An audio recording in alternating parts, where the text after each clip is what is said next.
Hi అండి.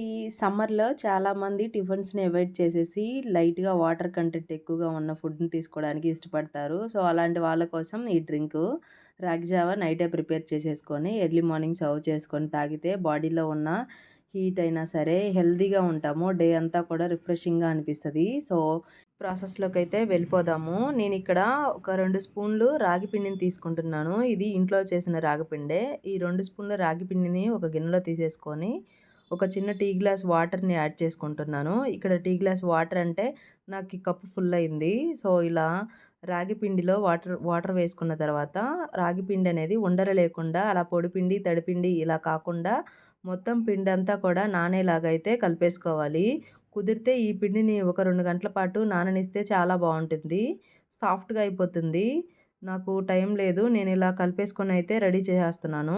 ఇప్పుడు ఇలా అంతా కలిసిన తర్వాతయితే దీన్ని పక్కన పెట్టేసుకోండి. ఇప్పుడు స్టవ్ మీద ఒక గిన్నె పెట్టేసి, ఒక మీడియం సైజు గ్లాస్‌తో 2 గ్లాసులు వాటరు, అంటే నేను ఈ చెంబుతో ఒక చెంబు వాటర్‌ని తీసుకుంటున్నాను.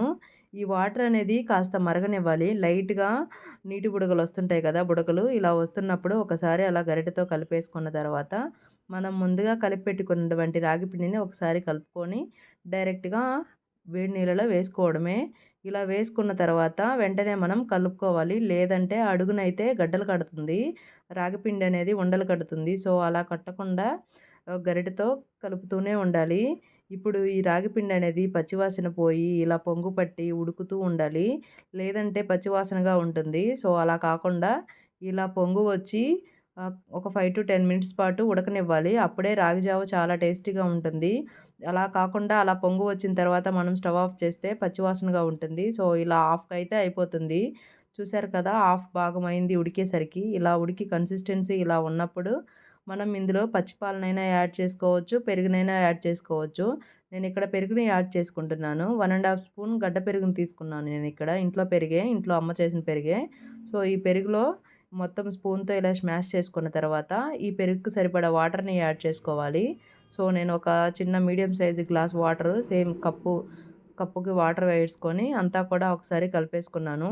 కన్సిస్టెన్సీ చూడండి. ఇలా గట్టిగా ఉండకూడదు. అలా అని లూజ్‌గా ఉండకూడదు. ఎందుకంటే మళ్ళీ మనం చల్లారిన తర్వాత స్టవ్ ఆఫ్ చేసుకున్న తర్వాత ఇంకా దగ్గర పడుతుంది. సో, ఈ కన్సిస్టెన్సీలో ఉండగానే మనం కలిపెట్టుకున్న పెరుగును వేసుకొని ఒకసారి అంతా కూడా కలుపుకోవాలి. పెరుగు వేసుకున్న తర్వాత 2-3 నిమిషాల పాటు ఉడకనివ్వాలి. పెరుగు అదంతా పట్టాలి కాబట్టి 2 నిమిషాల పాటు ఉడికిన తర్వాత అయితే మనం స్టవ్ ఆఫ్ చేసుకోవాలి. చూడండి కన్సిస్టెన్సీ అయితే ఇలా ఉంది. చల్లబడితే ఇంకా దగ్గర పడుతుంది. సో, ఇప్పుడు లాస్ట్‌గా ఒకసారి రుచికి సరిపడా సాల్ట్‌ని చెక్ చేసుకొని నాకైతే సరిపోలేదు. కొంచెం సాల్ట్‌ని యాడ్ చేసుకుంటున్నాను. ఇప్పుడు స్టవ్ ఆఫ్ చేసేసుకొని కాస్త చల్లబడిన తర్వాత సన్నగా కట్ చేసి పెట్టుకున్నటువంటి ఉల్లిపాయ ముక్కలు వేసేసుకొని నైటే ప్రిపేర్ చేసుకున్నాను నేను ఇదంతా ఎర్లీ మార్నింగ్ తాగడానికి కోసం.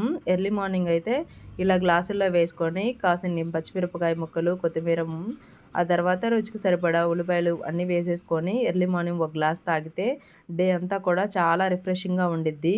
ఇక్కడ పల్లెటూరులో పొలాలకు వెళ్ళేవాళ్ళు ప్రతి ఒక్కరు ఇలా చేసుకొని తాగుతారు.